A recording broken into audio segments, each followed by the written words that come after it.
যুদ্ধবিরতি চুক্তি নিয়ে আলোচনার মধ্যেই লেবাননে হামলা অব্যাহত রেখেছে ইসরায়েল। সর্বশেষ হামলায় দেশটিতে একদিনে আরও ৩১ জন নিহত হয়েছেন।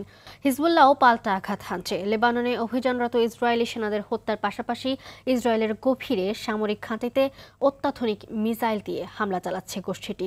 এদিকে ফিলিস্তিনের গাজা উপত্যকায় ভয়াবহ অভিযান চালিয়ে যাচ্ছে ইসরায়েল। নগদের সর্বোচ্চ বার ১৬৭ টাকা রিচার্জে পাবেন ১,০০,০০০ টাকা পুরস্কার। আরও আছে প্রতি সপ্তাহে পুরস্কার ও ক্যাশব্যাক। উপত্যকাটিতে ভারী বর্ষণ, জোয়ারের পানিতে সৃষ্ট বন্যা ফিলিস্তিনিদের দুর্দশা আরও বাড়িয়ে দিয়েছে। ক্ষতিগ্রস্ত হয়েছে হাজারো অস্থায়ী আশ্রয়।